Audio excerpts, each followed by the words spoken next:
So welcome to our evening, and to talk a little bit about Inside World Aid, and a little bit about compassion and service and practice of mindfulness, practice of Buddhism. And for me personally, the impetus or the motivation to be active in the world, both as a teacher and doing service in the world, like something like Inside World Aid and responding to suffering, very clearly comes out of my meditation practice. My years of meditation practice changed me. And one of the ways it changed me is it increased my empathy to the world around me.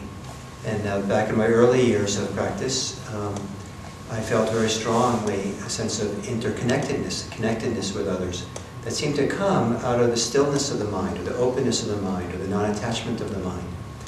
And in that connectedness to others, then came what surprised me was a natural impulse, natural kind of movement, almost not even a desire, but a natural movement to respond to suffering.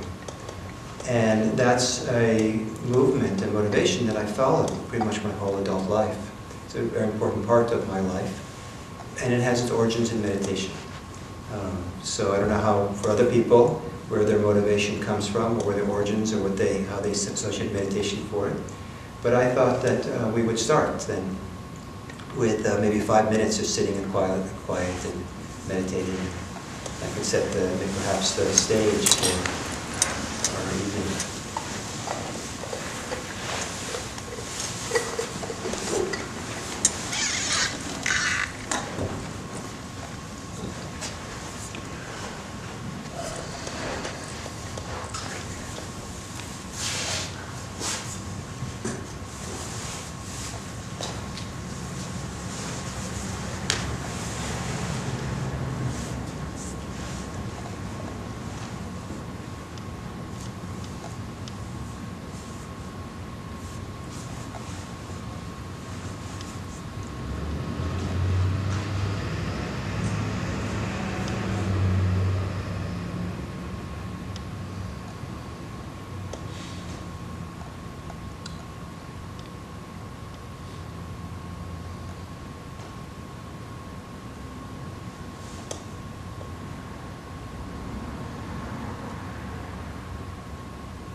and welcome. And can you all hear okay? Does it work for you, the hearing thing? It works for you. Good. Because the speakers are not working. My name is Gil Fronsdal, and I'm the teacher here at IMC. And I have here with me Nancy Smee, who's on the board here at IMC. Has been a long-time Buddhist practitioner and involved in healthcare as an epidemiologist now, and has been a nurse practitioner for many years, and now is a professor in San Francisco, teaching issues with epidemiology and research in Africa with women who have AIDS. Right? And then Jeff Hardin is an emergency room physician, been a practitioner now for about 10 years, very actively involved with a sitting group in Sacramento where he helps lead and teach. And he has been involved for many years with medical missions, mostly in Central America. Is that right? Yes. And last year he went to Cambodia and to do a medical mission there and get the lay of the land a little bit. And as a threesome, we a couple of years ago or so were inspired with the idea of creating an AIDS organization coming out of our Insight Meditation Buddhist community to go out into the world to be of service. And the specific goal was relatively modest, in that it was to organize ourselves to put out a medical mission. And but in the description of what we are, we're extremely ambitious.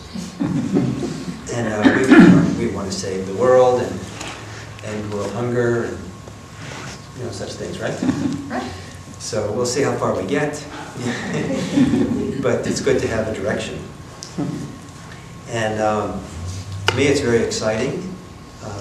There is, at least coming out of Buddhism in the West, there hasn't been a lot of movement out beyond the Buddhist centers.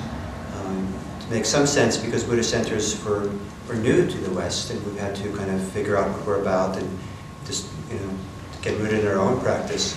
But at some point, people are practiced as well enough rooted and mature, it makes sense to turn the direction of the mindfulness outwards into the community. And so different Buddhist communities have done this in different ways. And but the idea of an AIDS organization is is somewhat novel in the Buddhist world. We have here in the West, the first one that really got started was also just a few years ago. Was a monk by the name of Bhikkhu Bodhi started the Global World Relief. And then the three of us started maybe the second one. And here you are, to be part of this very beginning as we try to create something. And to me it's very exciting, and it's very exciting that there are, we would take some of the results of Buddhist practice, some of the teachings of Buddhism, and use it as a way of turning outwards and being a service to the wider world. In this way, in the world that has such a big need. And part of what's happened here in the modern West is that we're not unique in doing this. A lot of Western Buddhist practitioners are doing this, but in doing it, they have to explore and understand Buddhism in new ways, because it's not an automatically that traditional Buddhism has really clear teachings about social service in the way that we think of it in the modern world. And so a lot of the people involved in this area are kind of rethinking Buddhism, or trying to repackage it, really understand it, reapply it in a new way. And so sometimes this is called compassion in action. And one of the exciting things about it is that I haven't really felt or seen articulated in traditional Buddhism. And this is the idea that compassionate action is not just about the action that you do, like you're doing service to someone else, but that the compassionate action is about your practice. It's a form of practice. It isn't that you practice and then you practice on your cushion, meditate, and then you go out and serve the world. but rather serving the world is your cushion. That going off and doing compassionate action is a form of doing Buddhist practice. And that, and rather than compassionate service or action being something you wait to do until you're fully spiritually mature and ready, it's where you become mature. It's where you engage in the process of waking up. And so it requires a lot of mindfulness and care to pay attention to oneself, just as you would on the cushion. When you sit and meditate and the mind wanders off, you have to come back and notice what's going on. You're offering service to someone, your mind wanders off and you come back. There it might wander off in different ways. It wanders off from your intention, the motivation that inspired you to do it, and you have to kind of come back and get in touch with it again. The hindrances come up, just as they do in the cushion. You get caught up in desires and aversions and fantasy and all kinds of things. The same thing happens in doing compassionate action. Desires come up, aversions come up, impatience come up, resentments comes up, self-righteousness comes up, all kinds of wonderful things come up, and attachments of various kinds. And so it's a place to have those things come up so we can practice with them, so we can look at them honestly and try to find how to wake up and how to be free. And so I think this is very exciting to me, the idea that compassionate action has this dual role. It's both it's both a form of compassion, expressing compassion, acting compassion in the world, and it's a path of liberation. It's a path to practice. And the idea that these two aren't separate is a little bit something that's much more clearly articulated, I think, here in the modern Western Buddhist circles than has traditionally been articulated. And maybe I'm wrong, maybe some of you have a different view on this. But at least I find it very inspiring, the idea. And my hope is to see that Buddhist communities like IMC, that there's not a sharp line between our community and the wider community. That the care of our own community becomes the same as the care of the wider community. Care of the wider community becomes the same thing as the care of ourselves. In terms of traditional Buddhism, one way that I've inspired from the teachings of the Buddha is by his definition of what it means to be a wise person. A wise person, said the Buddha, is someone who benefits oneself, benefits others, and benefits both self and others. And why that's significant to me is that I've seen it myself, and I've seen it in a lot of the Buddhist communities where I practiced and lived in my life. I've seen people get lopsided about that, where they think that being a good Buddhist or being a good Bodhisattva is only about taking care of other people. And I've seen people exhaust themselves being of service, exhaust themselves taking care of the Buddhist center, because they're supposed to be altruistically to give up their self-concern and just help others. But the Buddha said a wise person benefits both self and others. It's interesting that, it's a little bit of a side thing, but that the instructions to someone who's a Buddhist teacher is you should teach in such a manner that you don't cause harm to others. That seems obvious.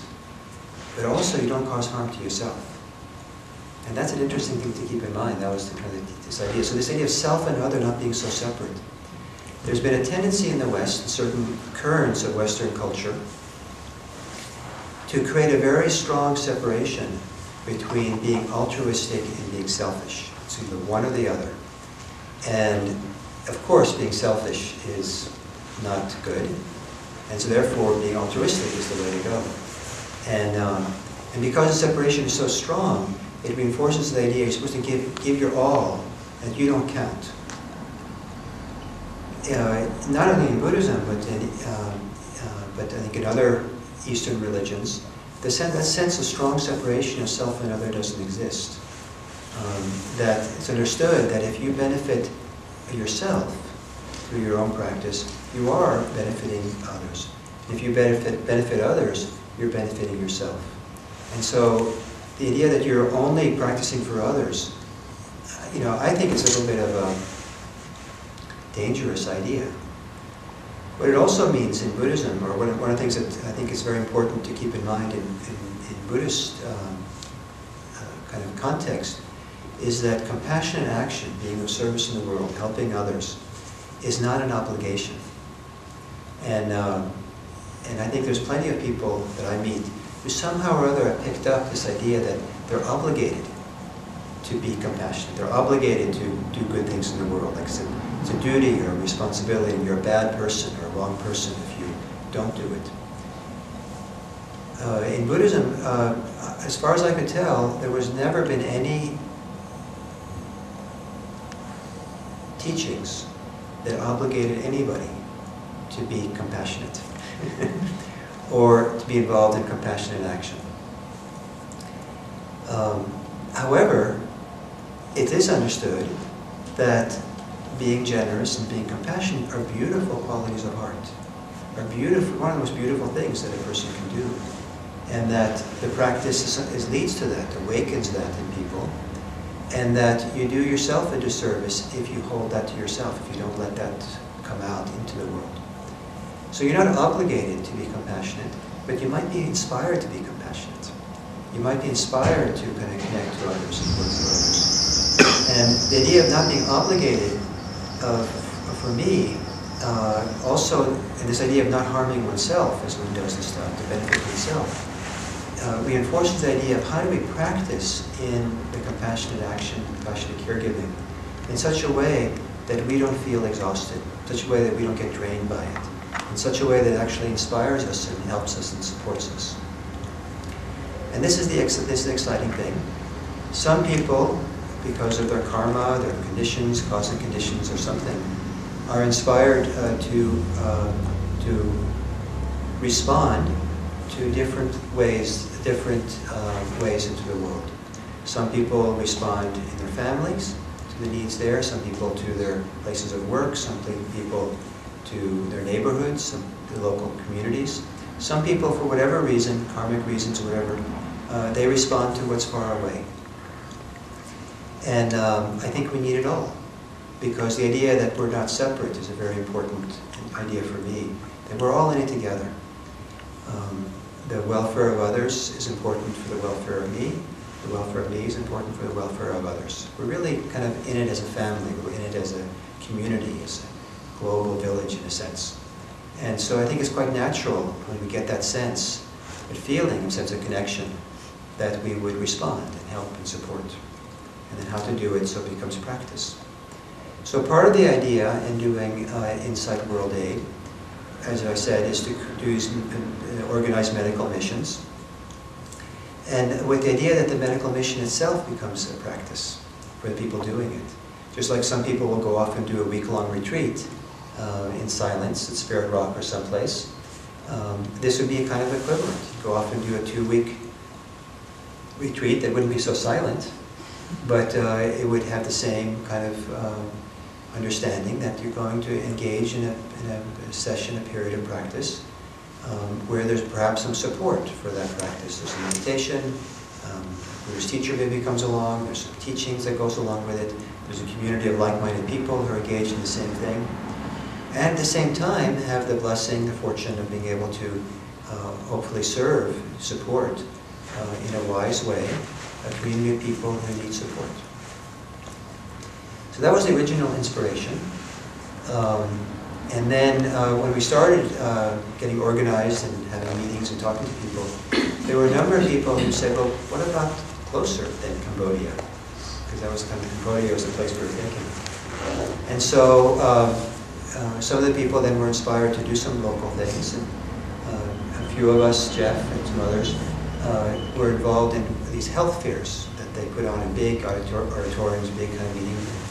They offer free health care, all kinds of people come, doctors, all kinds of people, different medical skills, and set up booths and tables, and people come in and get free care who need it.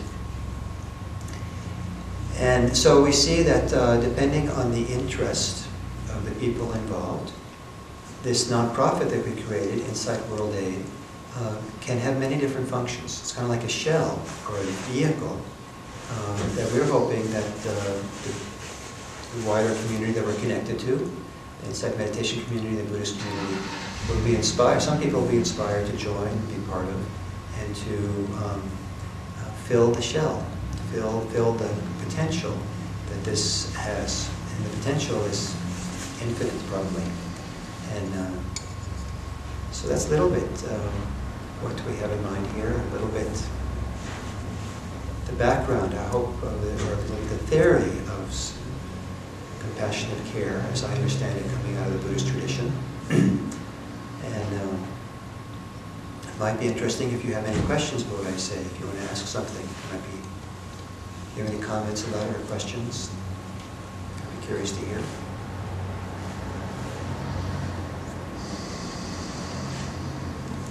Yes, please. Is there a particular illness or syndrome or something that you'd be targeting? Like you said, Nancy worked with AIDS patients.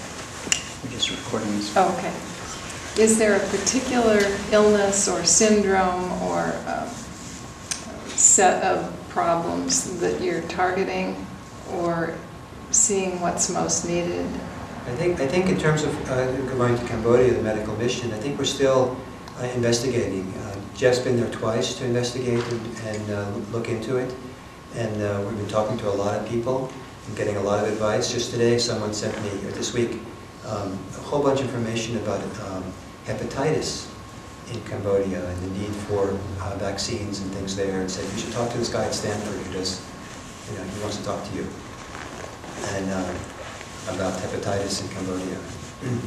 And so, but we're looking and seeing, trying to understand where it is the best we can go. And so Jeff can talk about it more later.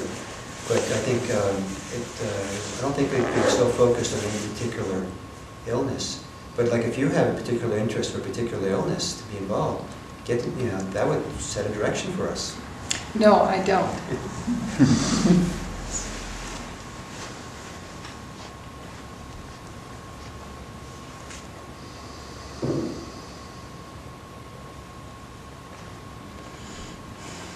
There'll be two more chances. We'll have some discussion later. So I don't know. Joe's going to speak? Or? Yeah. Go ahead. You go ahead.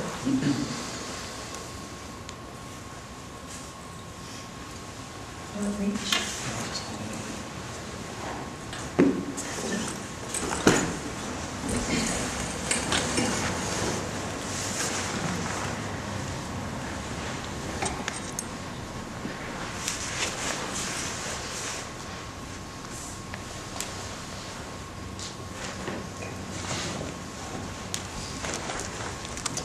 So I thought I would speak a little bit, just on a personal level, why I got involved in this, and then give you a brief update of where things stand, both locally, with the structure of Insight World Aid, and also the Cambodia project specifically. And I'm a medical doctor, and in my teens I really started to see all the suffering in the world and really felt moved, like many people here I know are, to do something, and I thought, well, I'd cure cancer or save the world, and went off into the trenches of college and then medical school and residency, and in that process, there's a lot of doing and there's a lot of efforts to do compassionate action, but I never really had a framework. I'm relatively new to Buddhism and meditation practice, about 12 years, and so I didn't have any framework to really, touching in with what Gil was saying, to understand my own suffering in the context of a life, and trying to live up to this ideal of maybe Albert Schweitzer or some Doctors Without Borders, or just the different ways, of the different images we have in the media and the press and in books of being heroic in terms of helping humanity. I think the Mahayana Buddhism really, with the Bodhisattva ideal, I didn't know about this at the time, but that's kind of how I saw myself, as just kind of giving my all, and it just doesn't work, or it didn't work for me to work long hours, and just kind of got chewed up, I would say, in the the medical training system, and luckily I found meditation, and then could get some balance in terms of understanding both my suffering and how that fits into global suffering and suffering in others, and have especially after a few years of really intensive practice, I was finally able to come back. I got to the point where I was burnt out and had no interest in really helping others financially or with various aid projects, and so I started doing these medical missions, going on these with Catholic organizations. They've been around for a long time and very organized, and I went on these trips as a token Buddhist and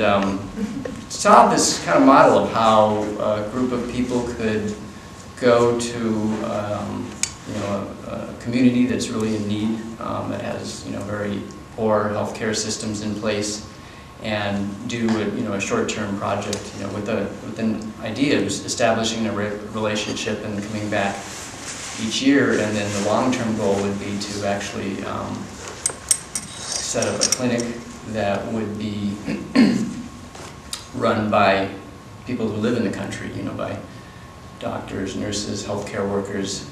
So that's kind of the vision I've had in this.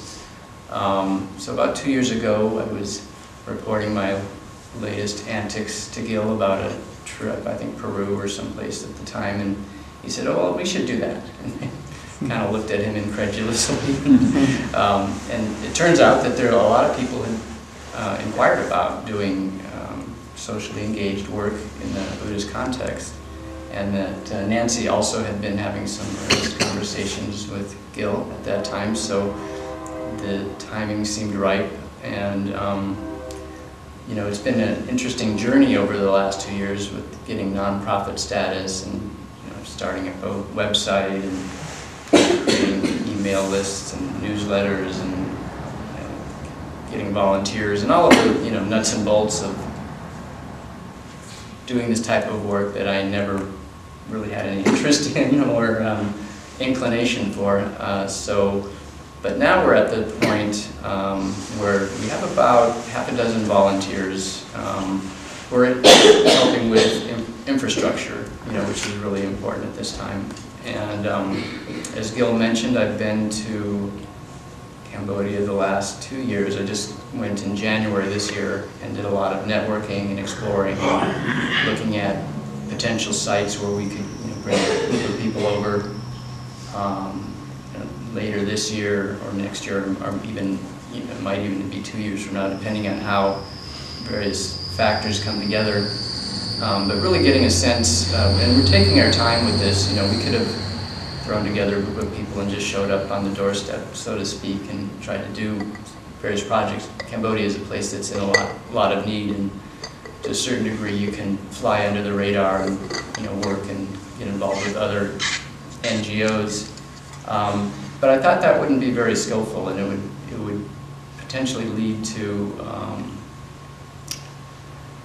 just kind of forging ahead without really knowing the needs of the community we're going to serve, forming teams that can work together, creating all of the infrastructure that we need for such an effort. So I guess it seems kind of slow, the work we're doing, but we're trying to do it with compassion and wisdom. We have quite a few contacts at this point in Cambodia that are, really have helped us along the way, and there's a couple of potential sites we have for doing work. The place I went to a year ago was a beautiful monastery, Buddhist monastery, that another group that I joined, a secular group, it wasn't a Catholic group or a Buddhist group, they'd been going 3 years in a row, and they're no longer going to that site because the government, the Ministry of Health, had basically put obstructions in their way, and there's a lot of, it's kind of a political thing, but so there's a community that I served a year ago and has a lot of medical needs, is kind of left high and dry now. And I'd love to go back there. It'd be an ideal setting for our group. It's in a monastery. There's monks. It's a lot of Buddhist statues, and it's really nice. And a very thriving community. There's a school there, an orphanage, and it's a real nice area. So I'm hoping we can go back there. But there's two other sites that I've been looking at. I also visited a orphanage. So my vision is not to just have a group of medical professionals go over on this trip, but to have people who have other skills like teachers and IT specialists. Maybe even people who do some construction or develop in other ways. And we have a relationship with another American NGO that's connected with that same pagoda, the same monastery I was talking about. And they're working on various educational. There's a little pilot project to teach the kids how to work on computers and develop those skills. So my vision would be is that when we go over, maybe we would have the group split up and people who are non-medical do something either at the orphanage or at this monastery. And then locally, I think I've been involved in 2 health fairs, and you were at one. And a group of Insight World Aid people went to. I don't know if you know of San Francisco Homeless Connect. This is a well-established organization that has these, not just health fairs, but they're full-service fairs for homeless and people and veterans. And we went in June, and so my vision would be maybe to do that, or whatever the needs are. I've recently been in communication with, there's a, separate from our group, there's a socially engaged Buddhist group here at IMC, and they've been meeting for a couple of years, I think, at this point. And they are interested in working with us, maybe fundraising and doing one-day projects where we, do something with Habitat for Humanity or, health fairs or, whatever the interest would be of our group. So that's about all I had to say. So kind of what I thought, what I would like to see the organization grow is both locally and globally, and we also have some ties to other countries, South Africa and Burma. So maybe down the line, we would have trips or sponsor clinics or something in more than just one site. The vision I have is truly to be global, both domestic and international. Our sister organization that Gil was talking about, Buddhist Global Relief, they have, they're operating in about 12 countries now. They provide grants, so they're not physically located, but they fund other organizations that they think are doing good work. And their focus mainly is on food aid and tying that with education of girls and helping women out. So I will, I'll just, maybe we can do questions as a group, and I'll just pass the mic to you now. Okay.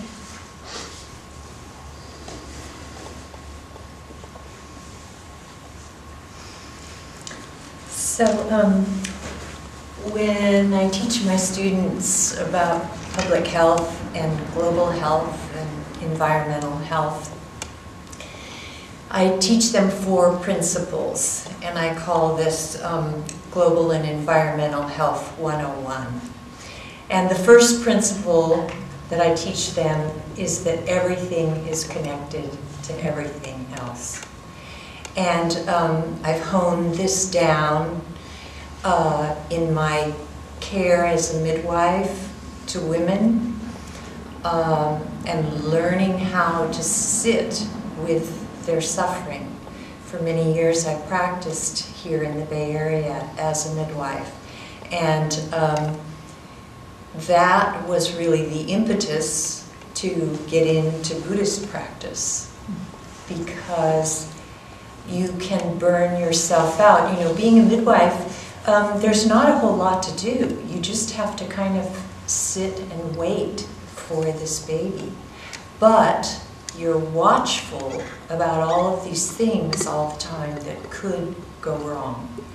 And so it can either burn you up inside, or you can learn to sort of hold that. So there's a connectivity that developed with my patients, with me, and then that was further evidenced when I went to Africa and the suffering was ramped up, dealing with women who were not only pregnant, not only having babies, but were HIV positive, and then quickly thereafter moving into AIDS. And the second principle that I teach my students is everything has to go somewhere. So, you know, viruses go all over the world. They don't respect borders. We drop radiation in the ocean, and that all goes somewhere. But we also have to go somewhere. And as we live our lives, we're always going somewhere. And again, for me, my practice has allowed me to stay sort of grounded and not get burned out that I need to be somewhere else than where I actually am. And that I can trust that when it's time to go somewhere else, those doors will open up. The third principle is the solution to pollution is dilution. And you know, we can think about that in a very environmental way, but we can also think about that from a spiritual standpoint of diluting some of the suffering that is out there. And I can't tell you how many times when I was in Africa dealing with absolutely, from my standpoint, wretched, suffering situations and people, that they turned back to me and were just so grateful. Just the thought that I was there, you know, just that I had come, the energy to come. They were just so grateful, and they gave me so much more than I gave them. And so this dilution to the pollution goes both ways. We're always diluting the suffering, and other people are diluting our pollution as well. The fourth principle that I think is really important for us to keep in mind, especially as we're planning, is that today's solution can be tomorrow's problem. So we have to be careful. We have to be careful that we don't create problems, that we create sustainable outcomes that aren't dependent necessarily on our being there. And so I think about that. I try to think about that. And one thing that has happened for me very spontaneously in terms of domestic things is that with my teaching now and having students that need to have public health clinicals, these have just kind of fallen into my lap to oversee a couple of sites in East Palo Alto, 2 or 3 sites in the Tenderloin in San Francisco, and it's amazing to work with these folks and work with these other teams, and there's huge potential if our organization wanted to plug in, wanted to do one little project for any of those organizations. That would be a possibility as well. So that's my little take on it.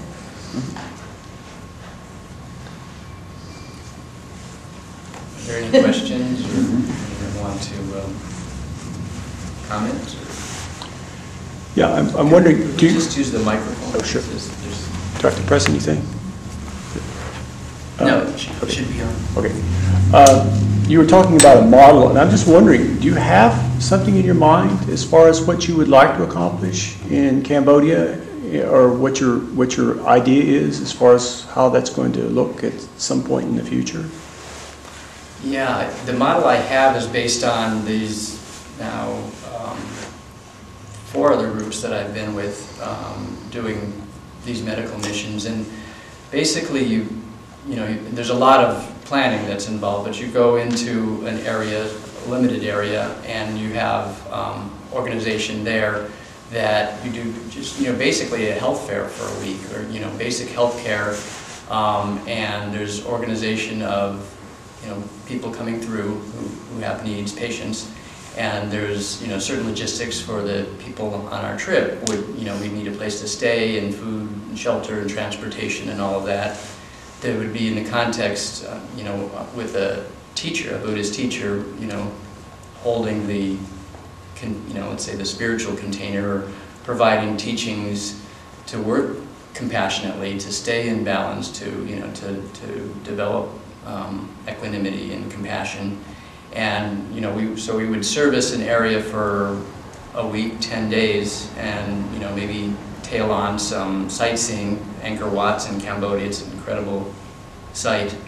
So that's my vision, you know, maybe a 2-week door-to-door trip with, you know, 7 days or so of doing daily clinics and, you know, trying to service, you know, I think we serviced about 1,200 people, 1,200 patients, and very simple stuff. We're not doing brain surgery. It'd be nice to have a dentist or, you know,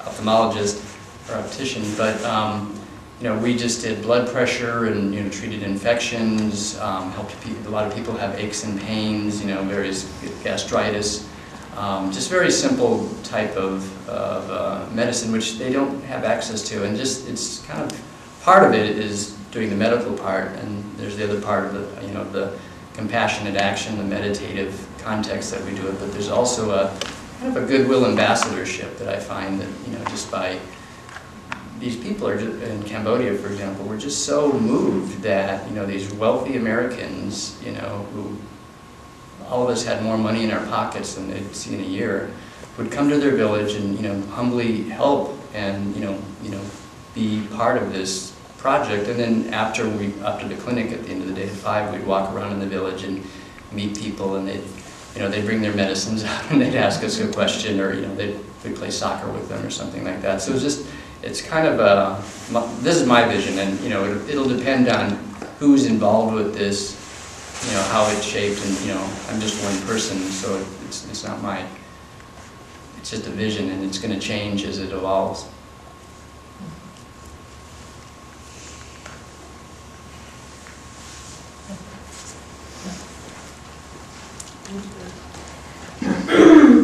My name is Denise, and I'm a nurse, and I returned from India less than a week ago. I went on a 3-week medical mission with a group from Peninsula Bible Church. There were 25 on our team, and this group has been going to India for 7 years. This was my first year, and 50% of the people have been returning.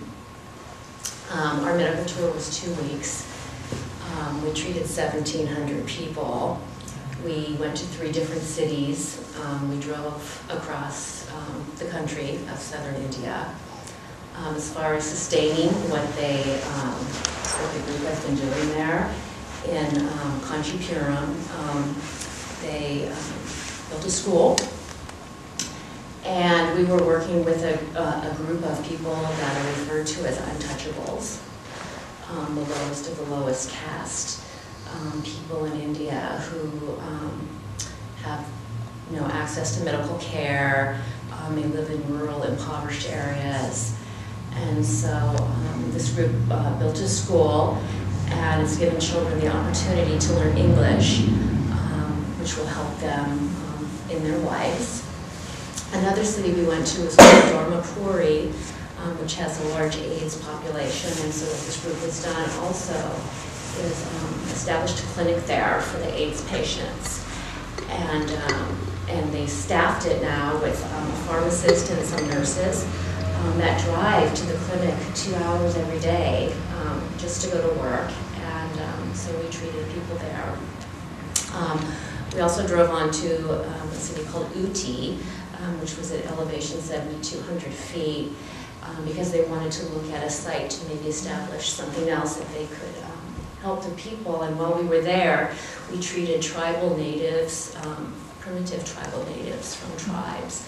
Some people who have just recently started wearing upper garments and who have never ever had medical care ever in their lives. It was just so incredibly profound to just touch, literally just touch these people, because we're all the same, we're all connected, we're all equal. It was just an amazing connection.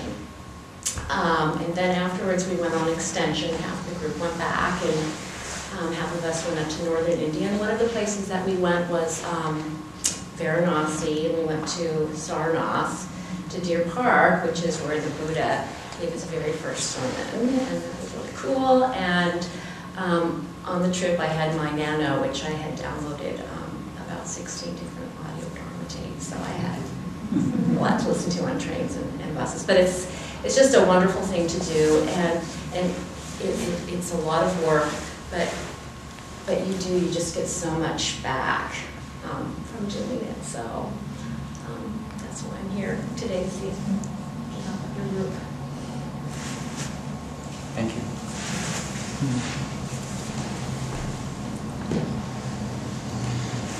Hi, I'm Jeannie, and I guess my question is, like, how do I get involved, or how do we get involved? I'm glad you asked that question. She's approved. But what I had in mind, we can answer a few more questions if there are any, but there are 4 teams, areas that this organization needs to grow. And you don't have to make a big commitment tonight, but I thought we could break into 4 groups corresponding to these 4 teams and just have a discussion, a small group discussion.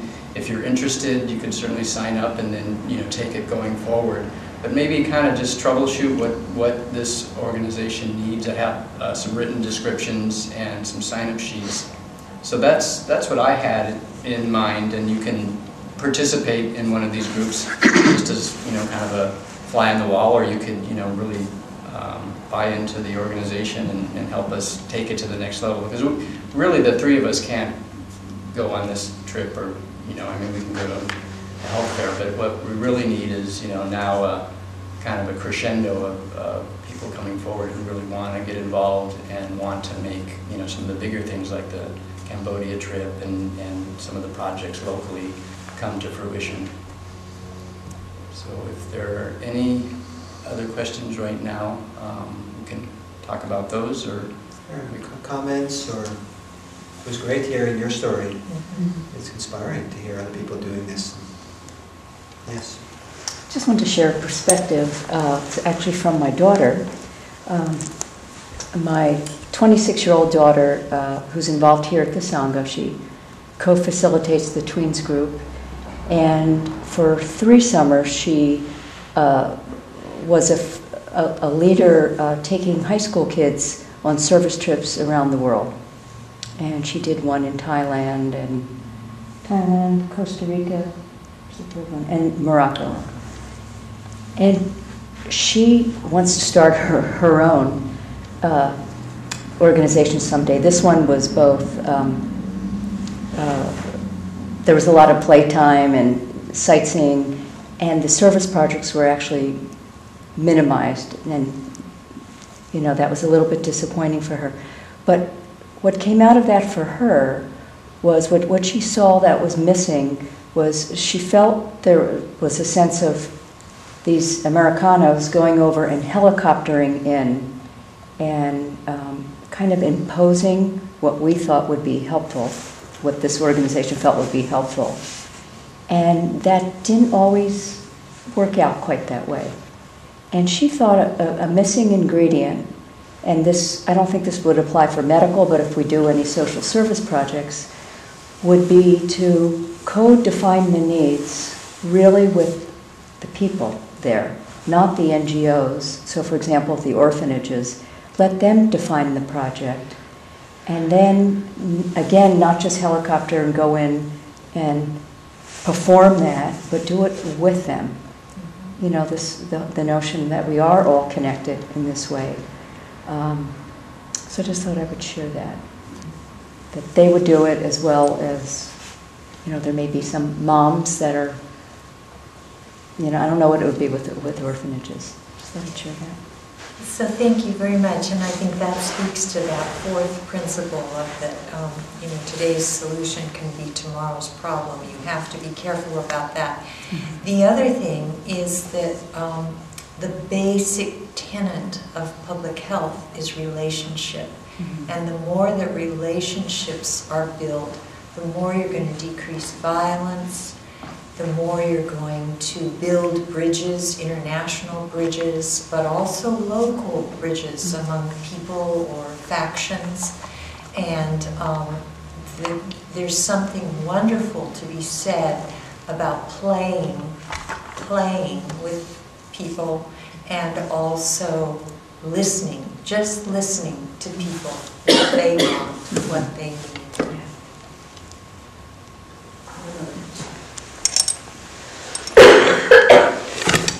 So how do you get around the language barrier, or is it? Yeah, when we were in Cambodia, excuse me, we had high school students that were learning English via translators, and it was interesting. And some of them were very good, and some of them, you know, weren't. But none of us really spoke Khmer. I'm trying to learn it now. The Cambodian language is difficult. One of the groups we're looking at going with is a group of American, Cambodian American healthcare providers, and this is the second year they went. This year they're going to go each year. And one thought I had is, you know, we could tag along with them, and they have a lot of translators. They have a lot of connection. Their relationship with the people in the country is very strong, and they have a good sense. You know, these are basically American, you know, Cambodian Americans who fled the Pol Pot regime, and they were in the refugee camps, and then they immigrated to the U.S. and they've, you know, been here for a couple of decades, and they become doctors and nurses and, you know, other professionals, and now they're going back to the communities and doing some work. So the language barrier is a huge issue. I speak Spanish, so, and even going to the Latin American countries, the dialects are different, the vocabulary they use, you know, the expressions, and, you know, it was to really communicate in a brief, you know, clinical encounter with the patient what they need and, you know, what's really troubling them and how I could help. So it's, yeah, cultural and language are going to be, you know, challenges. Yeah, how about anything else? We just this idea of helicoptering in, and you can actually cause more damage than good by disrupting a community. If you think you're doing good by bringing health care, but you disrupt the community in some way, and when you leave, suddenly you leave without any ongoing support. So there's a lot of care that needs to go into doing this and preparing for it and knowing where we're going. So I think that we've been trying to be careful with, you know, Jeff's gone there twice. We've talked to a lot of people and trying to understand who to partner with so that we can support something that's already happening and be a little, be addition to it, something that's already there, and not just kind of plop in and then leave. Anyway, so these kinds of concerns are very important, part of it, and so hopefully we're doing our research well. And just since we started advertising and sending out a newsletter and brochures, several people who have worked in Americans who have worked in Cambodia over the years have approached us and have offered help. A couple of young men speak fluent Khmer, and they're willing to help us and maybe even go on the trips with us.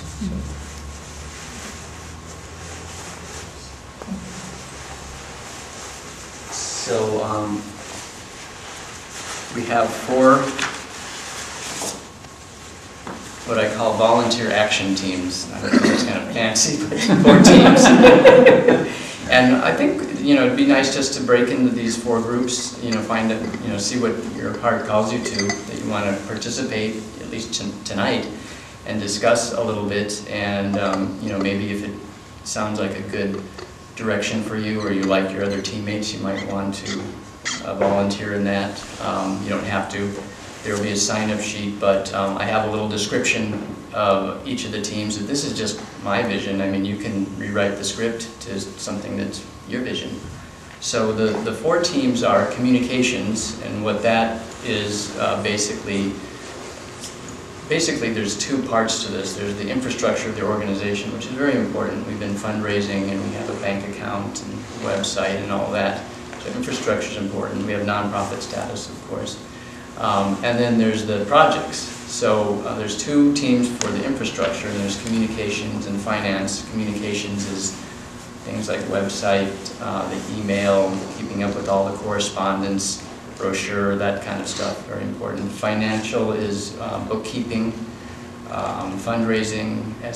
Having medical personnel, we qualify for a lot of grants, and some of the grants just are 2 pages that need to be filled out. So there's that aspect. So there's the communications, there's financial, and then there's the local projects, is the 3rd team.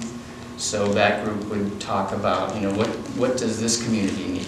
What can we do in the Bay Area or Redwood City? And then there's an international team, and that's looking at Cambodia. And then there's also where else could we service perhaps? So those are the 4 teams, and maybe I can just hand each of these there's several copies of each team, to one person, and they could then be like the nexus for the individual group. Should we see what people's interests are? Because we might only have 2 teams tonight, or 3 teams. Okay, we can do that. So is anyone interested in the communications team, the team that would basically announce to the world that we're here and work on the website and media? Facebook page. Yep. It might be useful to say before we kind of go a little further that we're well along developing this and going ahead, but we're still in the formative period. A lot of uncertainty, or a lot of creative ideas being formed about how to go forward. And part of the function of breaking up into small groups is to just help with the brainstorming. So you don't have to sign up for anything, but you could be part of that brainstorming. What's needed, what are some ideas, how to go forward, and just to help stimulate it so we can think in fresh and creative ways. Because more people being creative is useful for us. So you don't have to be particularly interested to follow any of these tracks, but to just be part of tonight, 10-15 minutes of brainstorming with us. Communications team. Going once? Just, okay. Thank you. And also you can can jump ship, you know. If you really want to be on a different team, you know, at the end of the discussion, then, you know, this is not set in stone. So, and there's a lot of people who wanted to be here tonight who can't. And I'm going to send out an email and just announce what happened here tonight, and, you know, offer other people to sign up. Finance team, very important. The organization, the backbone of the organization are finances. Actually, the backbone is Dharma. Maybe the underbelly is finance. Local projects team, who is interested in local projects? Okay, good.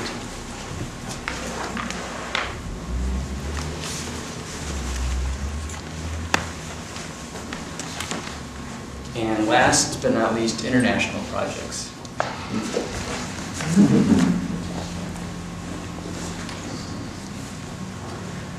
So, why don't we break into groups now? Like, each of the lead person can migrate to an area, I don't know if you all want to stay in this room or if it would be too loud. We could have one group up on stage. Okay. Well, we have the international team over there, and we'll have the communication team over there, local projects up here, and maybe right here would be, what does that leave, international? Finance.